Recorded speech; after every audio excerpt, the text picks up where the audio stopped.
உலக முதலீட்டாளர்கள் தினம் இன்று வந்து கொண்டாடப்பட்டு வருகிறது. இந்த மாநாட்டில் ஏராளமான இன்வெஸ்டர்ஸ் வந்திருக்கிறாங்க. சுரினோவுடைய நிறுவனர் நம்மோடு இருந்திருக்கிறார். சார் வணக்கம். மிகப்பெரிய ஒரு அளவில் இந்த மாநாடு நடைபெற்று வருகிறது. நம்மளுடைய ப்ராடக்ட் என்ன மாதிரியான விஷயங்கள் செய்ய போறோம்? இல்லை, தமிழ்நாட்டுடைய பலம் என்பது எஸ்எம்இ செக்டர் தான், ஸ்மால் அண்ட் மீடியம் செக்டர் தான். ஸோ இந்த ஸ்டார்ட் அப் டிஎன் பிளாட்ஃபார்ம் வந்து ஒரு தொழில் முனைவருக்கான ஒரு நல்ல ஒரு பிளாட்ஃபார்ம். அதில் எங்களுடைய ப்ராடக்ட் வந்து ஒரு 4 வருஷமாக டெவலப் பண்ணிட்டு இருக்கோம். ப்ராடக்ட் ஒரு டீ ஹார்வெஸ்டர் மிஷின். இன்னைக்கு வந்து தேயிலை தோட்டங்களில் வந்து வேலை செய்வதற்கான ஆட்கள் வந்து கிடையாது, நமக்கே வந்து நிறைய பார்த்துருக்கோம். அப்போ அங்கே வந்து பொதுவாகவே இந்த மாதிரி கஷ்டமான வேலையை செய்வதற்கு இயந்திரங்கள் தேவை என்பதை நமக்கு வந்து பல நாட்களாக வந்து சொல்லி வர்றோம். ஸோ அந்த வகையில் தேயிலை தோட்டங்களில் தேயிலை பறிப்பதற்கான ஒரு இயந்திரத்தை வந்து ரோபோட்டிக் இயந்திரத்தை கடந்த ஒரு 4-5 விதமாக முயற்சி பண்ணி டெவலப் பண்ணி சக்ஸஸ்ஃபுல்லாக இம்ப்ளிமெண்ட் பண்ணிட்டோம். அதை முதல் முறையாக இந்த குளோபல் இன்வெஸ்டர்ஸ் மீட்டில் வந்து நாங்கள் வந்து டிஸ்பிளே பண்ணுறோம். அதாவது இப்போ நம்ம முதுகில் வந்து ஒரு மூட்டை மாதிரி கட்டி அவங்க தேயிலை எடுப்பாங்க, அதை நம்ம வந்து மாற்றி இருக்கிறோம். ஸோ இது எப்படி இயங்கும் சார்? இதனுடைய காஸ்ட் எவ்வளோ? நம்மளுடைய இன்வெஸ்ட்மெண்ட்ல இது எப்படி ஏற்றுக்கிறாங்க? இல்லை, இன்னைக்கு வந்து எந்த தேயிலை தோட்டத்துக்கு போனாலும் சரி, தமிழ்நாடு இல்லை அசாம், கென்யா, எங்கே போனாலும் தேயிலை தோட்டங்களை வேலை செய்வது கடினமான வேலை. ஏன்னா நீ ஒரு மலை இருக்கும், ப்ளஸ் ஒரு ரொம்ப ட்ரெஜரின்னு சொல்லுவோம்ல, அது வந்து ரொம்ப கடினமான வேலை. ஸோ இப்போ யாருமே வந்து மக்கள் அங்கே போகிறதில்ல. மக்கள் அதை செய்யணும்னு அவசியமும் இல்லை. ஏன்னா இப்போ நான் வந்து எங்கள் தாத்தா பாட்டி வந்து விவசாயம் பார்த்தவங்க தான். ஆனால் நாம வந்து வெளியே வந்து படித்து வேலை பார்க்குறோம் இல்லையா, அதே மாதிரி எல்லாத்துக்கும் ஒரு ஆசைகள் இருக்கும், ஆஸ்பிரேஷன்ஸ் வந்து இருக்கும். ஆனால் நமக்கு வந்து தேயிலை வேணும், டீ வேணும். ஸோ அப்போ அதாவது விவசாயம் நடக்கணும், தேயிலை வேணும். ஆனால் அதே நேரத்தில் மக்கள் சிரமம், அதாவது வேலை செய்யக்கூடாது நான் சொல்ல, ரொம்ப கஷ்டப்பட்டு ரொம்ப கடினமான சூழல் வந்து வாழ வேண்டாம். அதற்காக இந்த மாதிரி இயந்திரங்களை செய்வது வந்து இன்னைக்கு வந்து முக்கியமான விஷயம் பார்க்குறோம். ஸோ இது வந்து ஒரு நாளைக்கு 2 ஹெக்டேர் வந்து ஒரு நாளைக்கு ஒரு மிஷின் 2 ஹெக்டேர் வந்து ஹார்வெஸ்ட் பண்ணும். ஒரு மணி நேரத்துக்கு கிட்ட ஒரு 2.5 to 3 கிலோமீட்டர் ஸ்பீட்ல வந்து போகும். இதோட பெரிய ஸ்பெஷாலிட்டி என்னன்னா, இந்த மாதிரி ஒரு ரோபோ வந்து உலகத்துல எங்கேயுமே வந்து கிடையாது. நம்ம தான் ஃபர்ஸ்ட் டைமா ஒரு டீ ஹார்வெஸ்டிங் ரோபோ வந்து பண்ணியிருக்கோம். ஸோ அது வந்து அந்த டீ புஷ்க்கு இடையில ஒரு கேப் இருக்கும் தெரியுமா, மக்கள் நடந்து போவாங்க இல்லையா, அந்த கேப் இருந்தா போதும். இது மேல போய் வந்து இதுதான் வந்து அந்த ஹார்வெஸ்ட் பண்ணக்கூடிய இடம். இந்த பிளேடு இலையை வந்து கட் பண்ணக்கூடிய இடம். இது எப்படி ஒர்க் ஆகுதுன்னா, நம்ம நீங்க எலக்ட்ரிக் ஷேவர் யூஸ் பண்ணுவீங்கல்ல, சோ தோலுக்கு வெளியே இருக்கிறது மட்டும் தான் எடுக்கும். அதே மாதிரி தான் இது ஒரு மேல வளர்ந்தது மட்டும் தான் வந்து எடுக்கும். அந்த மாதிரி சென்சார்ஸ் வச்சு இதை வந்து டெவலப் பண்ணிருக்கோம். ஒரு 8 பேட்டன்ட் வந்து வாங்கியிருக்கோம். ஸோ முதல் முறையாக நம்ம வந்து ஃபர்ஸ்ட் டைமா ஒரு பப்ளிக் வந்து ஜிம்ல வந்து டிஸ்பிளே பண்றோம். ஸோ உலக நாடு முழுக்க தேயிலை இருக்கு, ஆனா இதுக்கான டெவலப்மெண்ட் பண்ணல, நம்ம ஃபர்ஸ்ட் டைம் பண்ணியிருக்கிறோம். ஸோ இன்னைக்கு இன்வெஸ்ட்மெண்ட்ல நம்ம தமிழ்நாடு அரசு இது வந்து எப்படி அக்செப்ட் பண்றாங்க, அவங்களுடைய ஒத்துழைப்பு எப்படி இருக்கு? இல்ல, தமிழ்நாடு அரசு இந்த பிளாட்ஃபார்ம் வந்து எங்களுக்கு கொடுத்துருக்காங்க. மிக முக்கியமான விஷயம். ஏன்னா அதான் ஏற்கனவே சொன்ன மாதிரி தமிழ்நாடு ஸ்ட்ரென்த் வந்து எஸ்எம்இ செக்டர் தான். நீங்க ஒரு பெரிய நிறுவனங்கள் வந்து வேலைவாய்ப்பு தரதை விட ஸ்மால் மீடியம் மைக்ரோ செக்டர் வந்து மிக அதிகமான வேலைவாய்ப்பு வந்து தமிழ்நாட்டில் கொடுக்குறாங்க. நீங்க தமிழ்நாட்டில் எந்தெந்த நகரங்கள்லாம் தொழில் நகரம் எடுத்துறீங்களோ, அது வந்து இப்போ அம்பத்தூர், கிண்டி ஆகட்டும், இல்லாட்டி ஹொசூர் ஆகட்டும், திருப்பூர் ஆகட்டும், இல்லாட்டி கோயம்புத்தூர் ஆகட்டும், இது எல்லாமே பார்த்தீங்கன்னா எஸ்எம்இ செக்டர் தான் வந்து அதிகமாக வேலைவாய்ப்பு கொடுத்துச்சு. அப்போ அந்த வகையில் எஸ்எம்இ செக்டர் வந்து எம்எஸ்எம்இ செக்டர் வந்து ஒரு மீட்டு உருவாக்கம் செய்யக்கூடிய வகையில் இந்த ஆப்பர்ச்சுனிட்டி வந்து தமிழ்நாடு அரசு கொடுத்துருக்கு. உண்மையிலே தமிழக அரசுக்கு நாங்கள் நன்றி தெரிவிச்சுக்கிறோம். இது தொடர்பாக நாங்கள் வந்து இன்னைக்கு வந்து குளோபல் இன்வெஸ்டர் மீட்லேயே வந்து பிச் பண்ண போகிறோம். ஸோ உலகத்தில் யாராவது முதலீட்டாளர்கள் வந்து பங்கேற்றாங்கன்னா நாங்கள் மகிழ்ச்சியோட வரவேற்போம். இப்போ இதனுடைய தேவை எவ்வளவு இருக்கும் சார்? இந்தியா முழுக்க இப்போ நிறைய தேயிலை தோட்டம் இருக்கு, தமிழ்நாட்டில் இருக்கு, கேரளாலாம் அதிகமா இருக்கு. இதனுடைய தேவை எவ்வளவு மிஷின்ஸ் தேவைப்பட்டா நம்ம இது பண்ணலாம்? அதாவது இந்தியாவுடைய தேயிலையில் டீல வந்து ஆர்கனைஸ் செக்டர்னா இப்போ டாடா டீ, கண்ணன் தேவன், ஹாரிசன் மலையாளம், இந்த மாதிரி பெரிய நிறுவனங்கள்கிட்ட அவங்கெல்லாம் சேர்ந்து 40% டீ தான் ப்ரொடியூஸ் பண்றாங்க. ஓகே, மிச்சம் 60% டீ யார் ப்ரொடியூஸ் பண்றாங்கன்னா அங்கேயும் ஸ்மால் அண்ட் மார்ஜினல் ஃபார்மர்ஸ் தான் ப்ரொடியூஸ் பண்றாங்க. ஸோ இப்போ நம்ம என்ன பண்றோம்னா, லார்ஜ் எஸ்டேட்ஸ்க்கு வந்து இந்த மிஷினை வித்துடுறோம். அவங்க வந்து விலை கொடுத்து வாங்கிக்கிறாங்க. அந்த மாதிரி 20,000 மிஷின் விற்க முடியும் இந்தியாவில் மட்டும். ஆனால் 60% பாப்புலேஷன், 60% விவசாயிகள் செய்கிற ஸ்மால் செக்டர் நாங்கள் என்ன பண்றோம்னா, வாடகைகளுக்கு தரக்கூடிய வரல. இப்போ ஒரு மணி நேரம் நீங்கள் யூஸ் பண்ணிக்கலாம், ஒரு நாள் யூஸ் பண்ணிக்கலாம். இப்போ நம்ம ஊர்களில் டிராக்டர்லாம் தராங்க இல்லையா, பேடி ஹார்வெஸ்டர் தராங்க இல்லையா, அது மாதிரி வந்து நாங்களே கொஞ்சம் நாட்களில் ஒரு ஹார்வெஸ்டர்ஸ் சர்வீஸ் அப்படி ஒரு புதுசாக ஒன்று ஆரம்பிச்சு இந்த மிஷின் வந்து நம்ம ப்ரொடியூஸ் பண்ணுவோம். ஆனால் ஸ்மால் அண்ட் மீடியம் ஃபார்மர்ஸ்க்கு வந்து வாடகைக்கு தருவோம். ஒரு நாளைக்கு இவ்வளோ ரூபான்னு சொல்லி ஃபிக்ஸ் பண்ணி. ஸோ அவங்களுக்கு ரொம்ப ஹாப்பியாக இருப்பாங்க. ஏன்னா அவங்களுக்குமே இன்னைக்கு வந்து லேபர் ஷார்ட்டேஜ் இருக்காங்க. கணவன் மனைவி 2 பேர் இருக்காங்க, ஆனால் அவங்க வந்து லேபர்ஸ் வந்து கிடைக்கிறதில்ல, அவங்க தான் வந்து பறிக்கிறாங்க. ஸோ அவங்களும் நிச்சயமாக ஹெல்ப்ஃபுல்லாக இருக்கும். நன்றி சார். தொடர்ச்சியாக இன்னைக்கு நம்ம பார்க்கக்கூடிய இந்த இயந்திரம் அப்படிங்கிறது ஒரு பெரிய மாற்றத்தை ஏற்படுத்தக்கூடிய ஒரு வகையில் இருக்கு. ஏன்னா நம்ம மிகப்பெரிய மலைகள்ல தேயிலை தோட்டத்திற்கு வந்து சிரமப்பட்டு இன்னமும் வந்து விவசாயிகள் அப்படித்தான் வந்து அறுவடை பண்றாங்க. ஆனா இதனுடைய டெக்னாலஜி அப்படிங்கிறது அந்த சிறிய குறுகிய பாதையிலே வந்து அந்த தேயிலை மலைகள்லேயே வந்து பயணம் மேற்கொண்டு எளிமையா வந்து அந்த தேயிலைகளை பறிக்கக்கூடிய வகையில இந்த மிஷின் வந்து வடிவமைக்கப்பட்டிருக்கிறது. இது மிகப்பெரிய அளவுல முதலீட்டாளர்களை ஈர்க்கும் அப்படின்றதையும் நம்மளால புரிந்து கொள்ள முடிகிறது. ஒளிப்பதிவாளர் விக்னேஷுடன் வேல்முருகன், நியூஸ் 18 தமிழ்நாடு. உலக முதலீட்டாளர்கள் மாநாட்டில் பல்வேறு விதமான இன்வெஸ்ட்மெண்ட் வரக்கூடிய அதே தருவாயில தற்போது டிஃபென்ஸ் சார்ந்த பல தொழில்நுட்பங்களை கொண்டு வரக்கூடிய அந்த முயற்சிகளும் ஈடுபட்டிருக்கிறாங்க தமிழ்நாடு அரசு. அந்த வகையில இப்பொழுது நம்ம ஒரு ராக்கெட்டுடைய அந்த தொழில்நுட்பம் குறித்தான ஒரு கம்பெனியோட இருக்கிறோம். Sir, tell me about that your product. What is the different for ISRO already doing lot of projects. So what is the difference? So we are Agnikul Cosmos. We are a space startup incubated in IIT Madras. So what we do is we build launch vehicles for satellites anywhere from 30 to 300 kgs. So small satellites, what we do is we launch it into space using our launch vehicles, like nano satellite, pico satellite, something like that, sir. So for that we have a technological demonstration vehicle called Agniban Sorted, sir. So we have it in our own private launch pad, which is first in India. Okay. And we are striving to prove our technological demonstration, sir, to showcase our 3D printed engines. Can you explain? Yeah. Yes, sir. So we have a 3D printed engine, sir, which is completely 3D printed in our rocket factory, which is present in IIT Madras Research Park. And through this demonstration vehicle, we will prove our capability of our engine as well as our avionic packages, sir, which is made in-house. Okay. And the main once we prove our capability, sir, then we'll go to a full scale launch of our product, sir, called Agniban. Okay. So the best part about this is we are using 6 engines, sir, to launch it into space. So if we have any satellites from 30 to 300 kgs, we can launch it, sir. So if, for example, you come to us and say, sir, we want to launch 50 kg satellite, so we from 6 engines we can reduce to 4 engines, and we'll reduce the overall cost.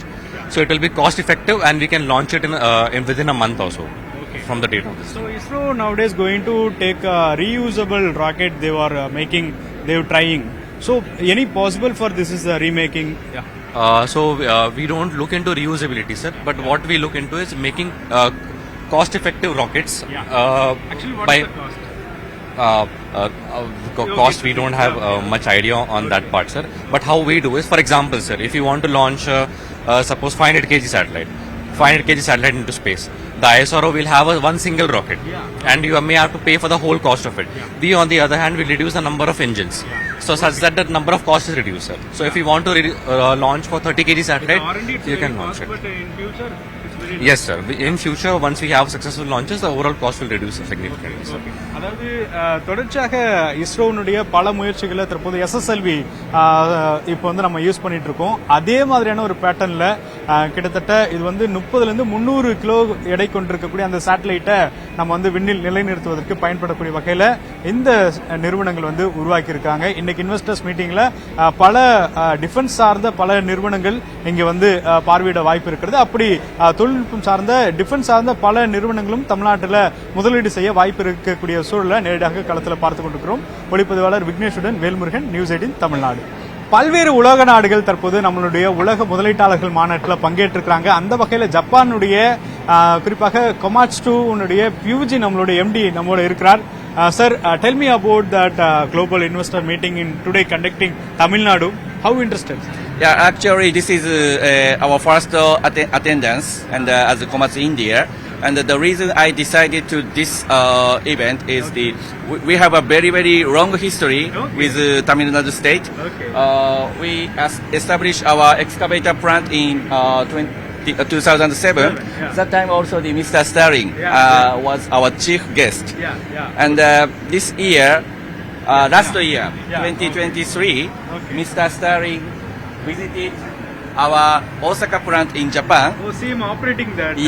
This is our main plant in Japan, main plant for Komatsu. And we invited him to our plant, and he enjoyed this simulator. So this time, respecting Mr. Starling, we brought this simulator, same simulator from Japan. So I want you many visitors enjoy this simulation. And one more point I want to explain is this hybrid excavator. Last year we donated ex-NORA NGO working in Tamil Nadu state for environment improvement activity. So this is the first unit in India.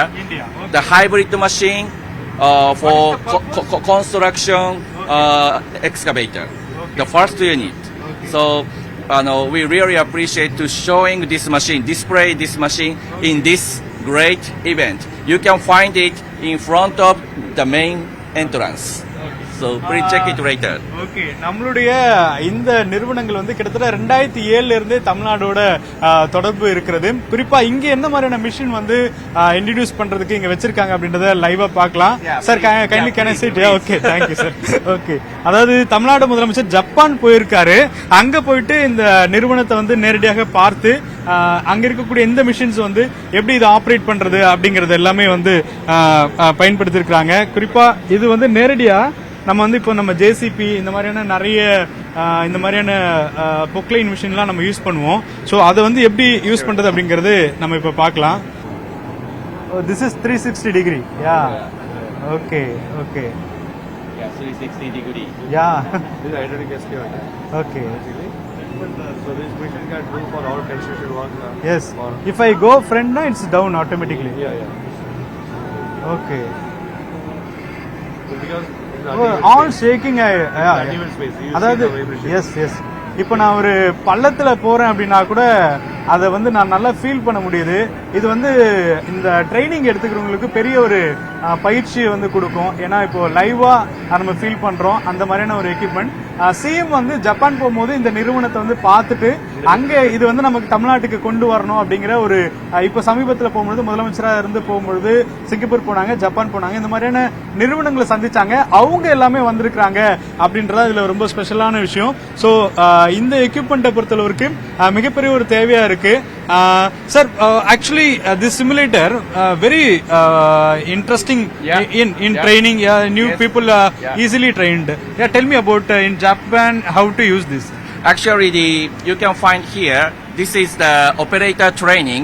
We are working with IESC, Infrastructure Equipment Skill Council, under the government organization. Okay. And every year we have 5 to 6 batch for this training. And as you can find, we focus on the woman operator education. So this is only Komatsu India in India. So in this training course, we also use this kind of simulator.